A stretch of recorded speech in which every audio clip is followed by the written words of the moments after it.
What is up, Calculus students? Mr. Messer here in the Dean's room. I got an epic ball to clear on this room. We're going to talk about derivatives. Change at a point. Instantaneous rate of change. Draw the visualization of the instantaneous rate of change of the function at 2. So, at 2 has this function changing. I can see this function's increasing, then decreasing. How quickly is it decreasing? Well, if we could draw kind of like a line that mimics the function at the point, my friends, this is the visualization of like instantaneous rate of change. And particularly, I'm looking at the slope of this tangent line. So the slope is what I'm paying attention to. Because slopes equal change. You want to know y's per x, how quickly the function is changing. And we learned that this word derivative, which we're going to be talking about a lot, is just really the slope of this tangent line, the slope of the function at a point, which will give you not an average rate of change, but an instantaneous rate of change, the change of the function at a point in terms of y's per x.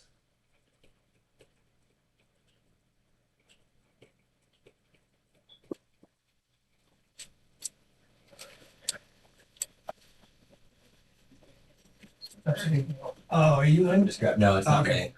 I'm gonna grab you here to go see your shirt. What size do you want? Medium. I'll keep you guys off the video. Okay. Oh, sorry. Yeah. Here you go. Thank you. Hey, what a cameo would have been too. That would have been nice. So you want to? Oh, flip You're right. We got to keep those things in. All right. There.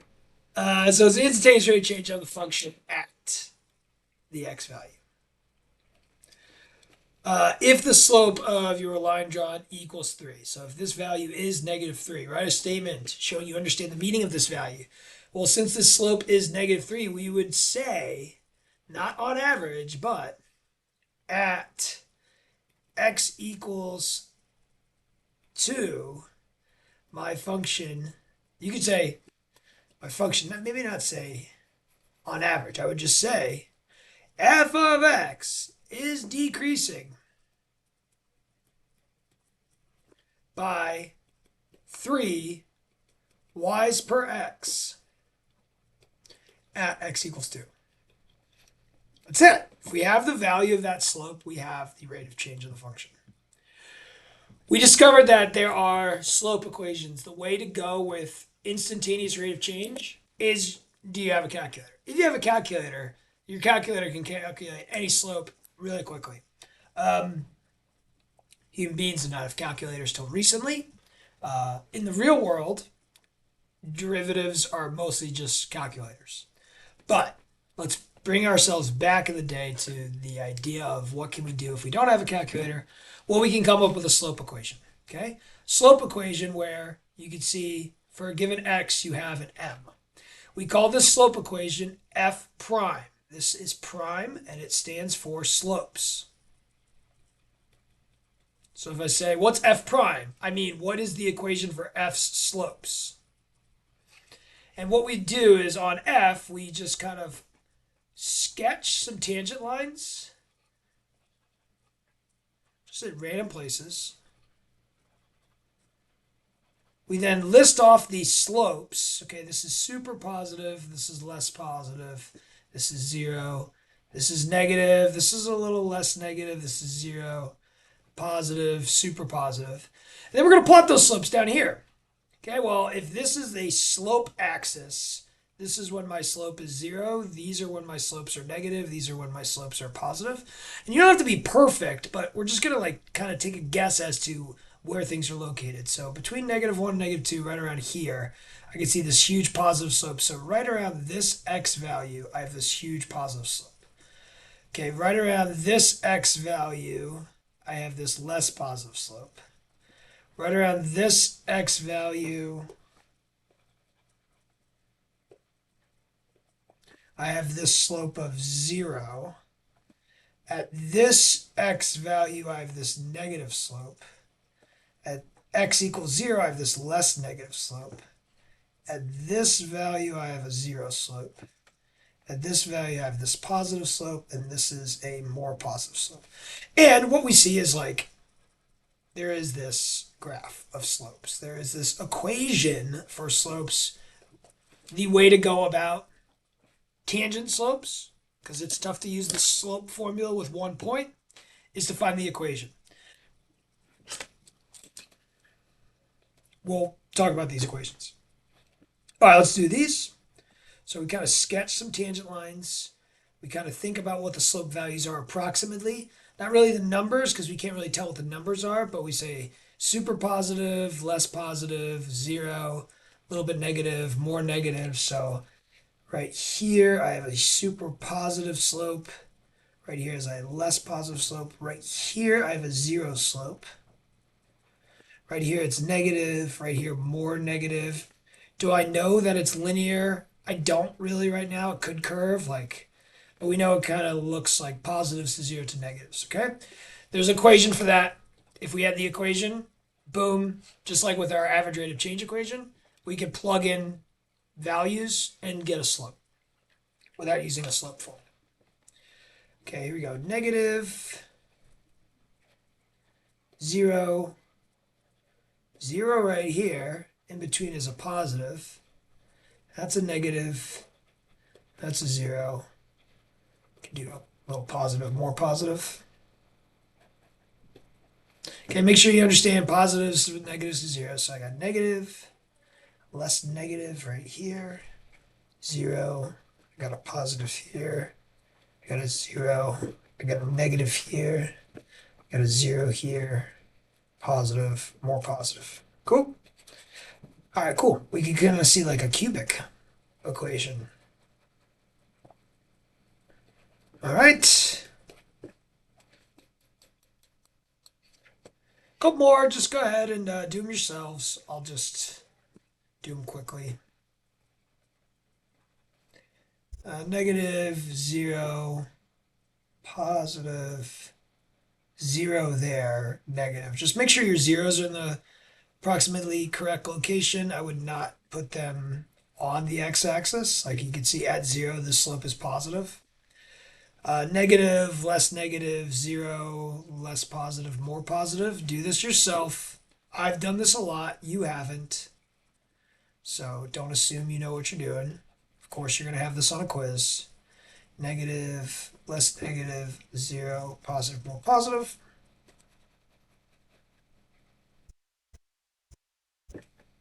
There's some equation for the slopes of f at x. Okay, what does f prime of x mean? It's like f's slopes at x. It's that easy. It's like really easy notation. All right, last one. What is this? This is a good one. That's positive. That is equally positive. That is equally positive. Oh, it's just the slope of that line. Cool. So positive, equally positive. Cool. All right, given the graph, order the values from least to greatest. So this is good, just like challenging question where it's like least to greatest is comparison of the values. Comparison of the values. So f of negative 2.5 is this slope right here. This slope right there is a little bit positive, so I'm going to put a little positive right. F of negative 2 is definitely 0, so I'm going to put a 0 right there. F prime of 0 is negative, so that's the slope of f at 0. At 1.5, it's definitely a little bit negative compared to f of 0. Then f prime of 4 is very, very positive. Okay, so that's the idea. If you're asked this question, first you have to be familiar with the notation. So, like, f prime of 2.5 means f's slope at negative 2.5. This is very new to you guys, this notation. So, it's going to take you some time to get used to it. Okay, hope you're okay with it. Make sure you understand what you're doing instead of just memorizing what to do. So I would say that the most negative is f's slope at 0. I would say the less negative is f's slope at 1.5. I would say that f's slope at negative 2 is next. I should have put a prime there if it wasn't there. I'm sorry. I would say F's slope at negative 2.5 is next. And I would say F slope at 4 is the largest in terms of its value.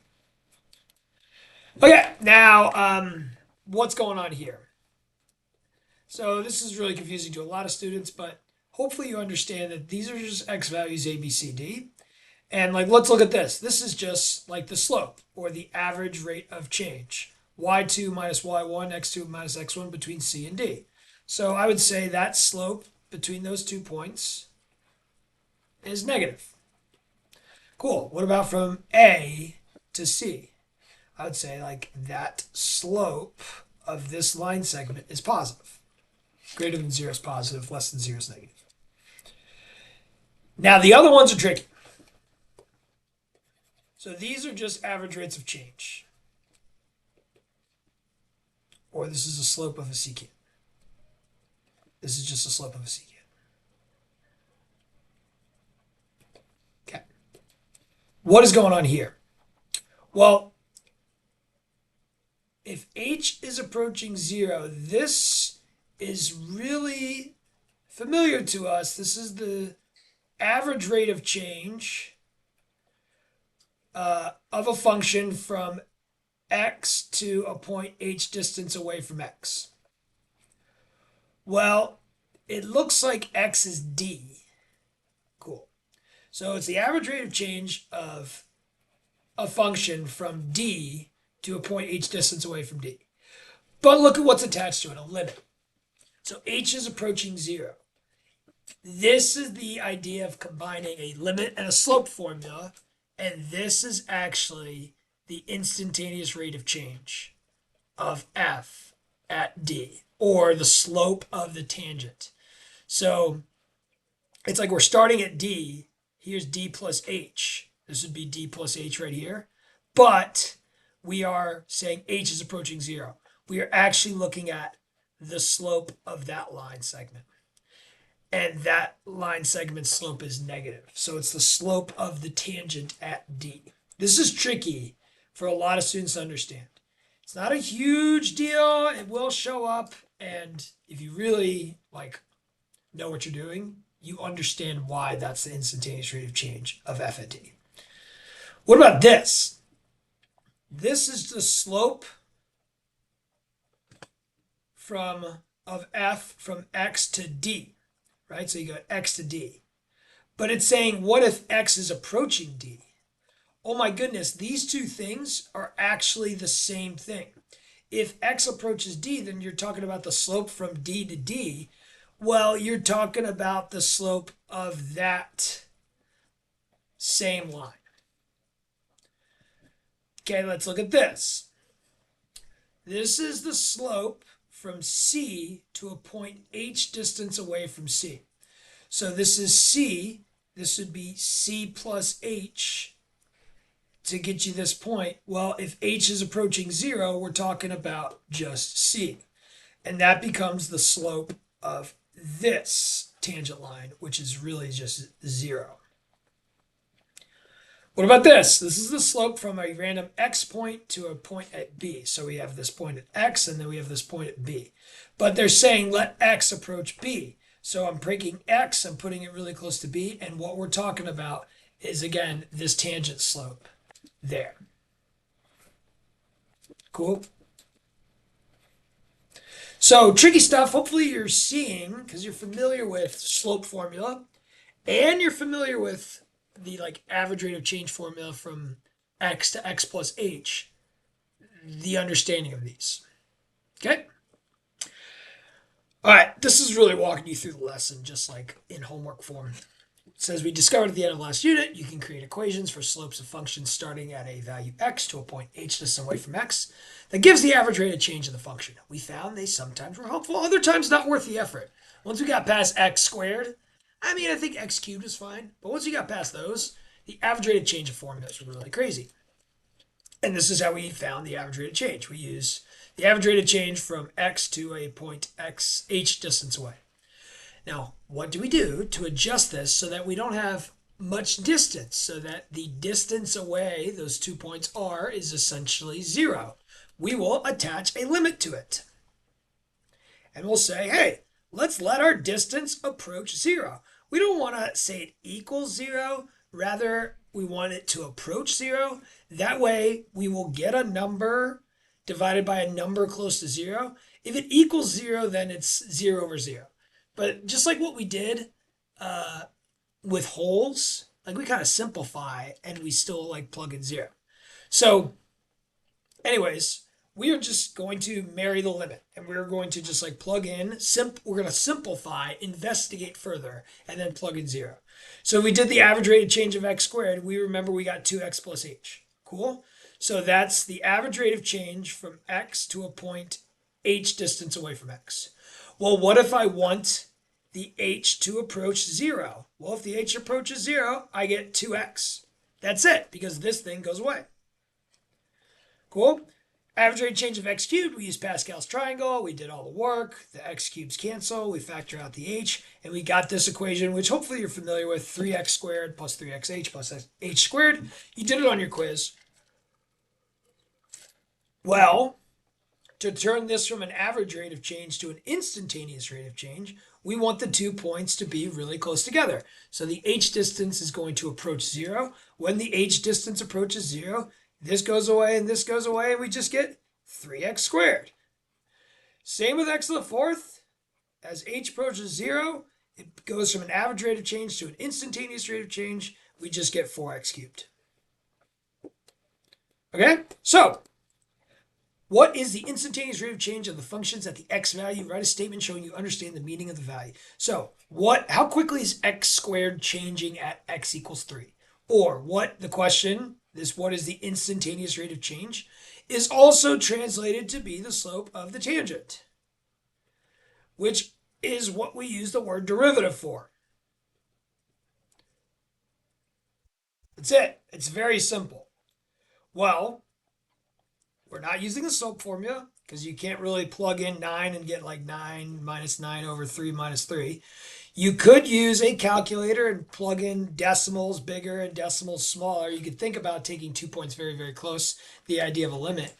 But rather what we're doing is we are using our average rate of change equation, but with h approaching 0, we get an instantaneous rate of change equation. And we're like, oh, f's slopes are given by 2 times the x value. Plug in x, get an m. This is an m. This is the slope of x squared at x equals 3. This is like plugging in like our x and our h, only h is 0. So we'd say f of x is increasing. We're not saying on average. We just say f of s is increasing by 6 y's per x at x equals 3. That's it. What about x cubed at x equals 2? Well,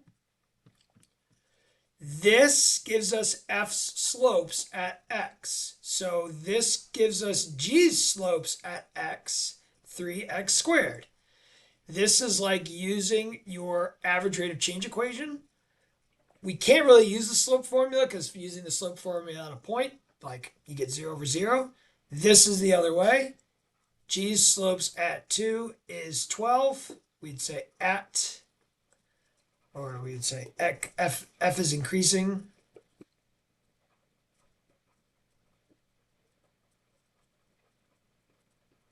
$12 y's per x at x equals 2.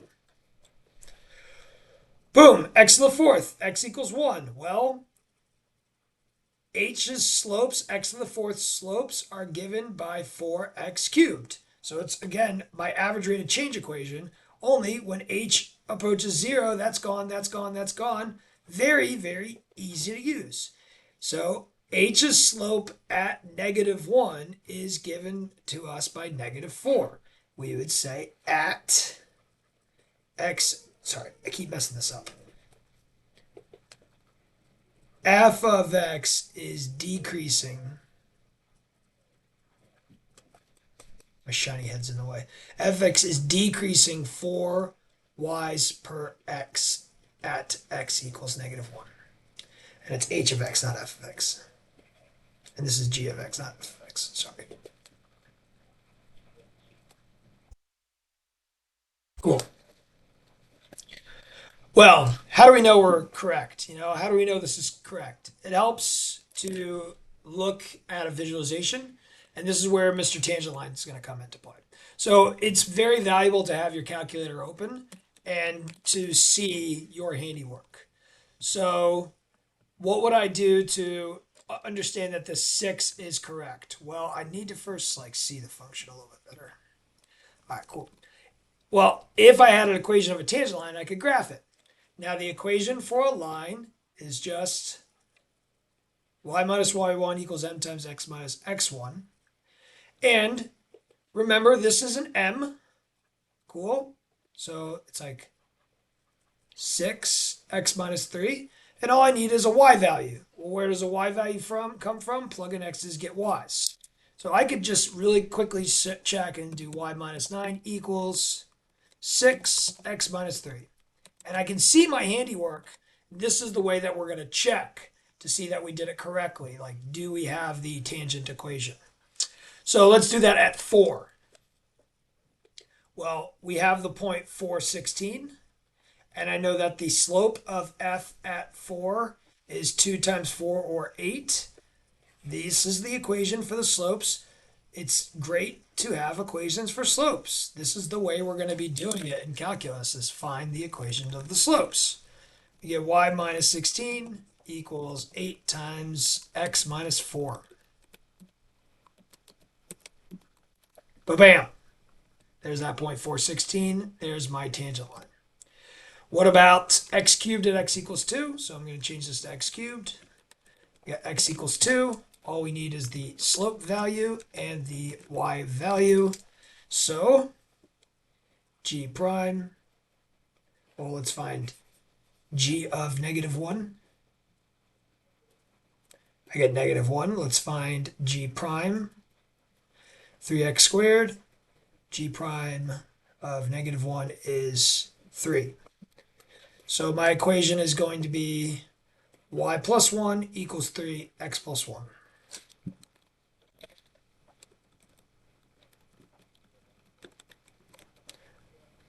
Oh, what did I do wrong? Plus 1. There it is. Now notice that this tangent line does cross through 2 times. We don't care. The tangent line is just right at this point is all we care about. We don't care about it if it crosses at other locations, but that looks perfect. X to the 4th at 2. Well, h of 2 is 16. 2, 4, 8, 16. I know h prime is 4x cubed, so that's the slopes of x to the 4th. And if I plug in 2, I get 32. So I got y minus 16 equals 32, x minus 2. Let's make sure you can see that with my face. X to the 4th. Gotta make sure I see the 216. Yeah, it's gonna be tough because it's 32. Y minus 16 equals 32, x plus 2 minus 2. There. So that's it. You gotta see it does a good job right there. All right, now for the remaining functions, and this is the last page of the homework because it's a short homework. For the remaining functions, I will give you the slope equation. Now, sometimes the slope equations are not just simple. So, for example, if you look at x cubed minus x plus 3, the slope equation is not just 3x squared. It's not just one thing. It's like this equation, 3x squared minus 1. Cool? But I'm giving it to you. You don't have to find it. You just have to know how to use it. So what is f prime of 3? F prime of 3 is the slope of f at 3.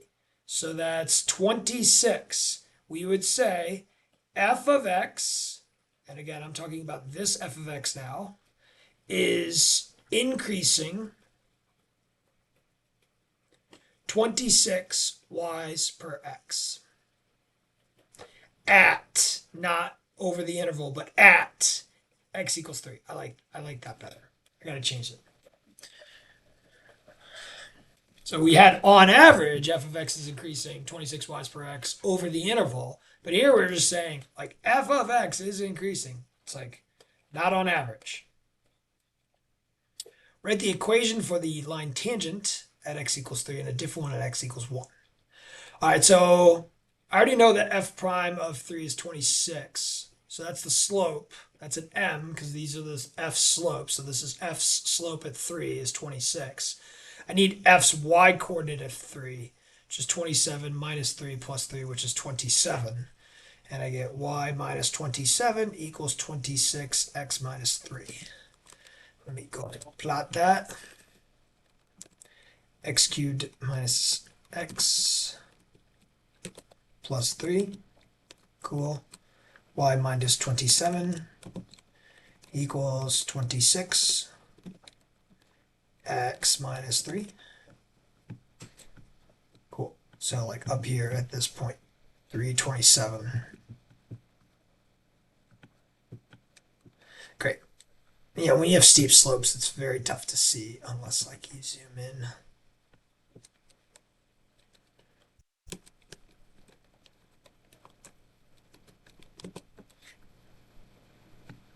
There. I zoomed in from 2 to 4 on my x-axis, so that way I can see like my tangent line is very nice. I want a different one at x equals negative 1. So f of negative 1 will be my point. Plug in x's, get y's. Negative 1 plus 1 plus 3, which is 3. And then my slope of f at negative 1 is plugging in negative 1 into 3x squared minus 1. This is not giving you the slope like it's 2.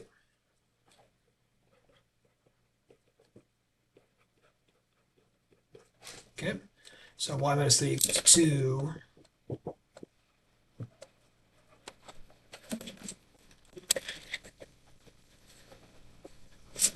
I should have read it before I saw it started to write. I thought he's in. He's in the main office. Yeah. We got y minus 3 equals 2. X plus 1. I will go back to regular. That's a nice one to see. Cool. So we can graph to kind of check. This is how we can check. It's one thing. It's like, how can you check without a calculator? You can't really. You got to just do your work. All right, looking at this function, it can be found that its slope equation is 2x minus 5. What is the slope of the tangent of f at x equals 1? F's slope at 1 is negative 3. I just plugged in 1. Get negative 3. That's it. It's the slope equation. H is 0. Just plugging in x. All we need to do. We would say f is decreasing 3 y's per x at x equals 1. Instantaneous rate of change. What is the equation of the line tangent at negative 1? All right, cool. So let's find f of negative 1. That's going to be 1 plus 5 minus 2. This is a y value. That's 4. And let's find the slope at negative 1. That's negative 2 minus 5, which is negative 7. So I got y minus 4 equals negative 7, x plus 1. Let's double check. New function, x squared minus 5x minus 2. Y minus 4 equals negative 7, x plus 1. There it is.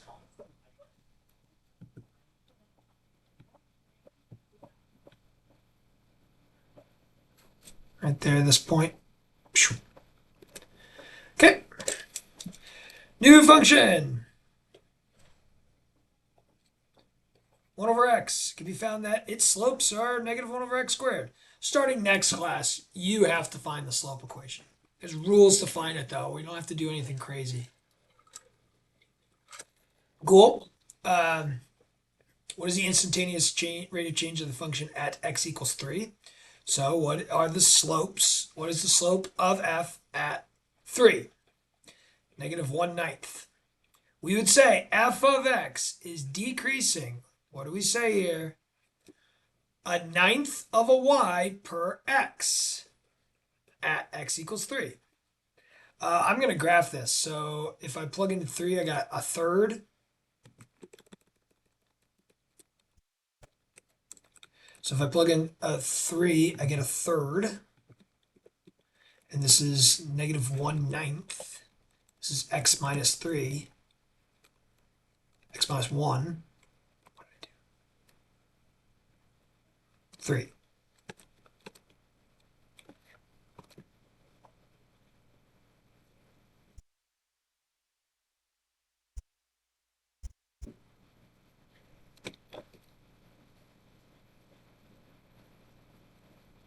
A third. There. Yeah, I'm like starting to think about where did I make a mistake? Like, what's great about this is like when you get to the point where you know that you got it right, or you know what you're doing, you're like, where did I make my mistake? And you find your mistake. That was it. I forgot to put a third. All right, well, there's my tangent. That's beautiful.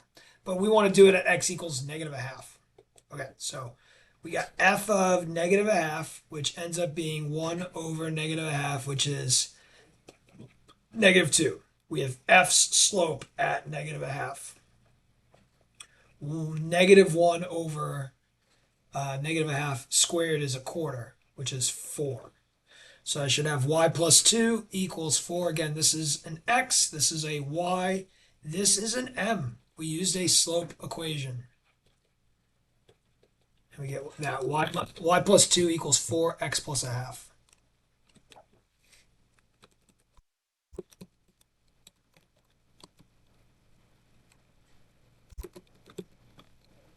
Oh, what did I do? Y plus 2? Negative 2. Yeah? Negative 4. So funny. It's like, it's great. It's great that I can check. Because once I change this to a negative 4, all is right in the world. Look at that. There it is. Cool. And one more. It can be found that if you have 8 square root x, that its slopes are 4 divided by the square root of x. You're going to be able to figure this out next class. You're going to be able to find the expression. You just got to know how to use it, as well as you have to know how to use it for today. So what is the slope of the tangent at 4? So f's slope at 4. Here's f's slope at x. This is f's slope at 4. Is 4 over root 4, which is 2. 4 over 2, which is 2. F is increasing 2 y's per x at x equals 4. Love it. What is the equation of the tangent at x equals 9? Okay, so f of 9 is 8 times the square root of 9, which is 24. And then f prime of 9 is 4/3. This is an m, this is a y. I get y minus 24 equals 4/3. X minus 9. Let's change it to 8 root x. How do you find a square root? You can type in SQRT and it pops up a square root. And we had, let's type it in correctly, y minus 24 equals 4/3, x minus 9. I'm going to zoom out and I'm going to see a beautiful tangent line right there. Okay? Looking good, guys. I hope you understand this lesson. That slopes are change. Slope of a tangent will give us a slope change at a point. You can use your calculator to find that change at a point, but stuff to do without a calculator, which is why we will use what we are introduced to, slope equations. It's just an average rate of change equation from x to a point h just away from x, but h is 0, which makes it a lot easier to work with. Okay?